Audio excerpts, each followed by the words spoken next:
আসসালামু আলাইকুম। আমি মোসাম্মদ জেসমিন আক্তার, প্রভাষক, দর্শন বিভাগ, সৈয়দ আহমেদ কলেজ, সুখানপুকুর, ডাবতলী, বগুড়া। অনার্স প্রথম বর্ষের শিক্ষার্থীদের জন্য। সুপ্রিয় শিক্ষার্থী, তোমাদের অনলাইন ক্লাসের জন্য স্বাগতম। আমি আজকে আলোচনা করব সাধারণ নীতিবিদ্যা। সাধারণ নীতিবিদ্যায় নৈতিক অপধারণের প্রকৃতি বা স্বরূপ, বিষয়বস্তু ও উদ্দেশ্য। আমি আজকে এই বিষয় নিয়ে আলোচনা করব। নৈতিক অবধারণের প্রকৃতি বা স্বরূপ। নীতিবিদ্যা মানব আচরণ সম্পর্কিত আলোচনা নিয়ে জড়িত, আর মানব আচরণের মূল্যায়ন নৈতিক অবধারণের মাধ্যমে করা হয়। তাহলে অবধারণ কি?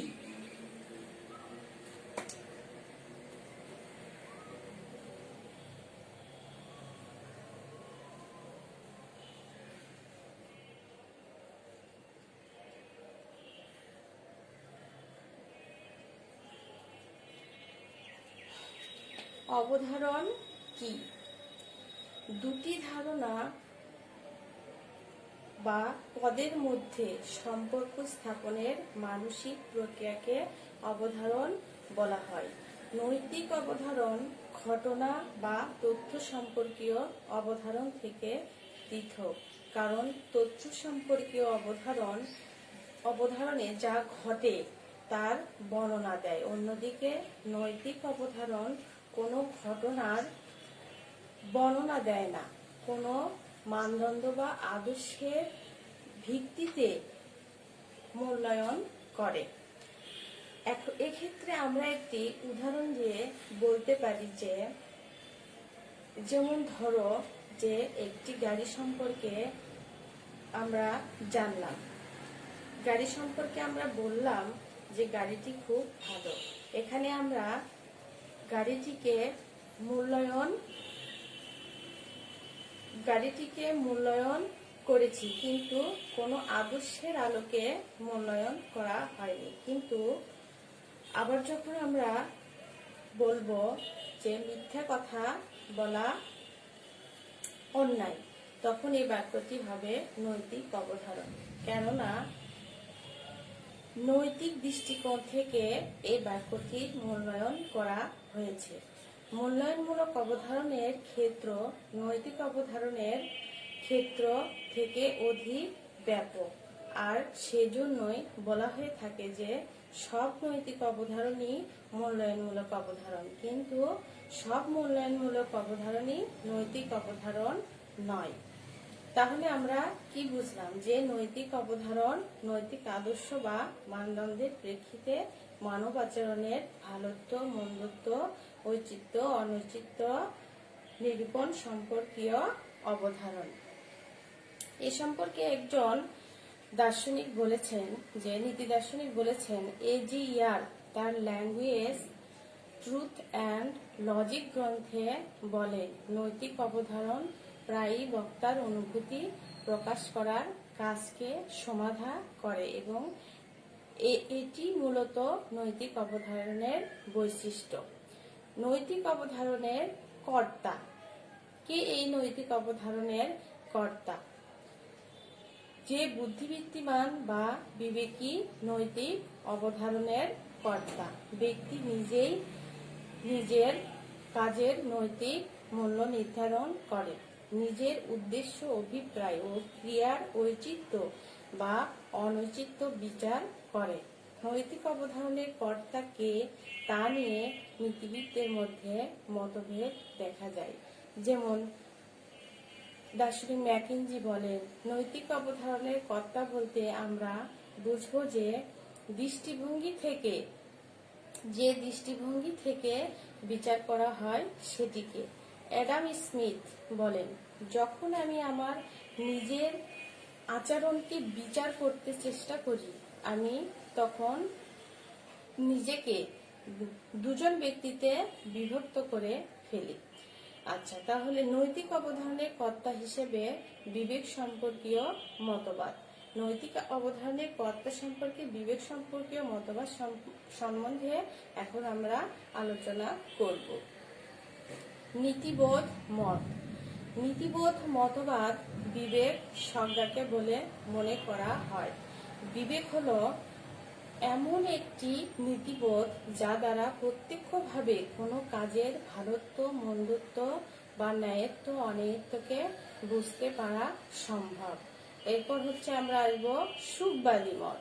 সুখবাদীরা একটা বিশেষ নৈতিক ভিত্তি হিসেবে বিবেকের অস্তিত্বকে অস্বীকার করেন।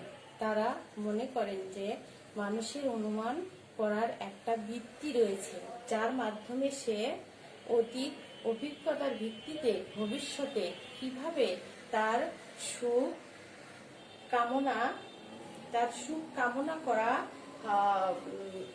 সুখ আসবে, তা কিভাবে তার দুঃখ আসবে তা বুঝতে পারে। অনুমান বা গণনা করার ভিত্তি হলো বিবেক। অনুমান বা গণনা করার ভিত্তি হলো বিবেক।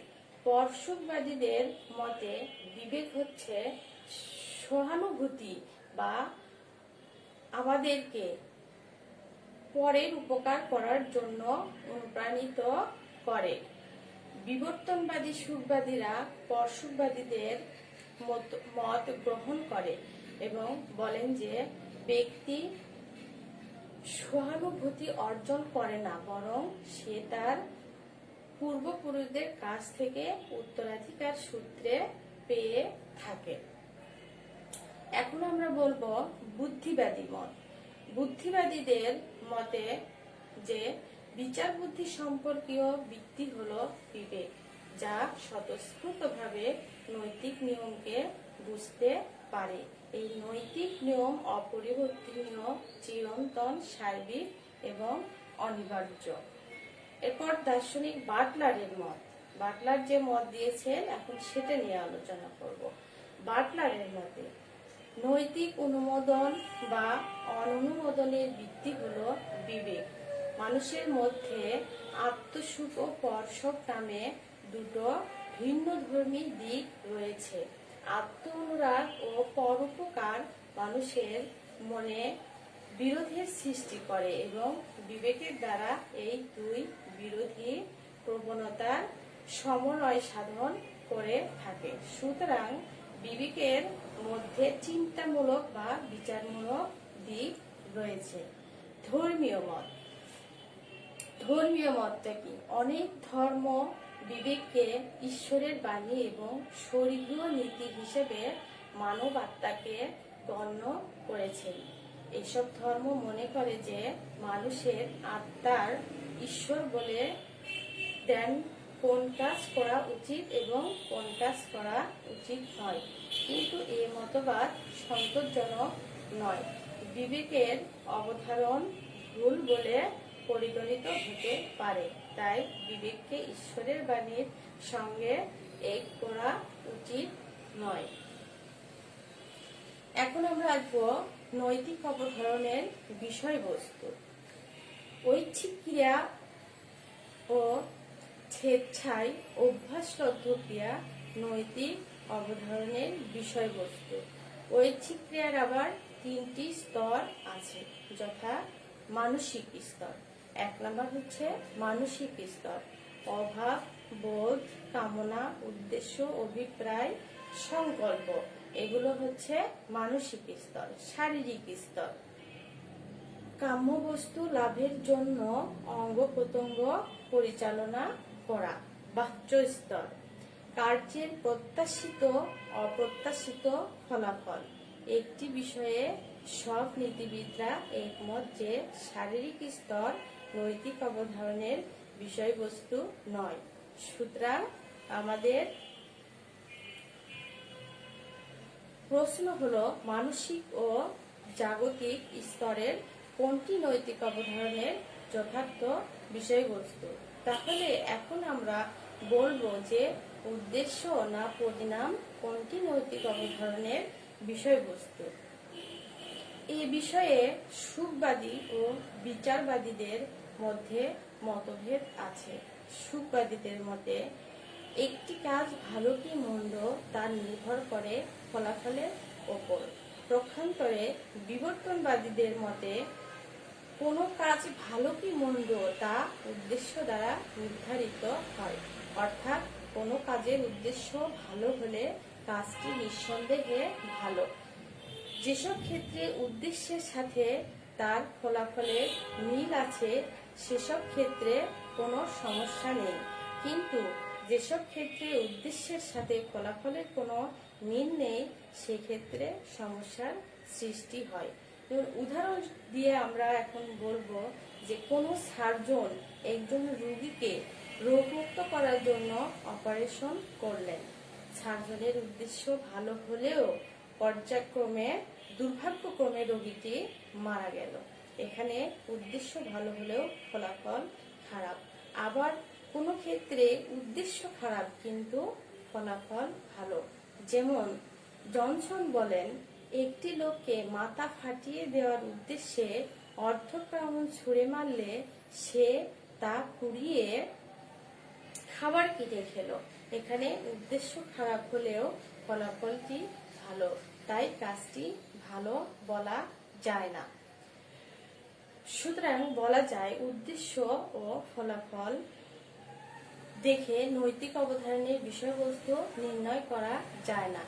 এখন প্রশ্ন হলো যে ঐচ্ছিক ক্রিয়ার মানসিক স্তরের উদ্দেশ্য না অভিপ্রায় কোনটি নৈতিক অবধারণের বিষয়বস্তু? তাহলে সুপ্রিয় শিক্ষার্থী, এখন আমরা বলবো যে কোনটি মানসিক স্তরের অবধারণের বিষয়বস্তু, উদ্দেশ্য না অভিপ্রায়? উদ্দেশ্য হলো কাম্য বস্তুর ধারণা এবং উদ্দেশ্য সাধনের উপযুক্ত উপায়। উদ্দেশ্য মানুষকে কর্মে প্রবৃত্তি করে। সুতরাং নৈতিক অবধারণের ক্ষেত্রে উদ্দেশ্যের অবশ্যই ধরতে হবে, কিন্তু কেবলমাত্র উদ্দেশ্যের দিকে লক্ষ্য করেই নৈতিক অবধারণ সম্ভব নয়। যেমন একজন লোক গরিবদের সাহায্য করার উদ্দেশ্যে ধনীদের অর্থ ডাকাতি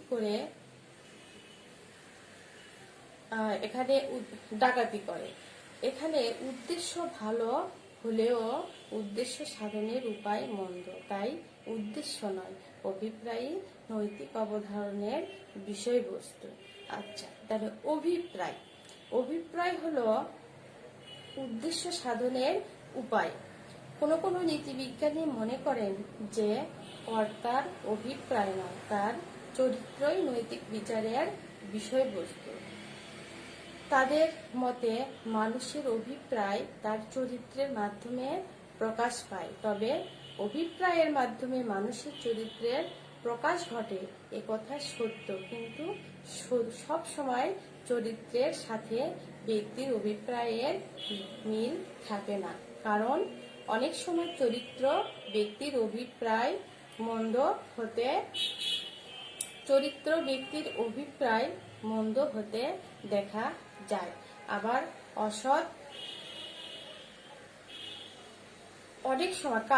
অনেক সময় সচরিত্র ব্যক্তির অভিপ্রায় মন্দ হতে দেখা যায়, আবার অসৎ চরিত্রের লোকের অভিপ্রায় ভালো দেখা যায়। সুতরাং চরিত্র নয় অভিপ্রায়ই নৈতিক বিচারের বা নৈতিক অবধারণের বিষয়বস্তু। সুপ্রিয় শিক্ষার্থী, তাহলে আমরা এই পর্যায়ে কি দেখলাম? নৈতিক অবধারণের প্রকৃতি বা স্বরূপ, বিষয়বস্তু ও উদ্দেশ্য এবং অবধারণ কি। আজ এ পর্যন্তই। সবাইকে ধন্যবাদ।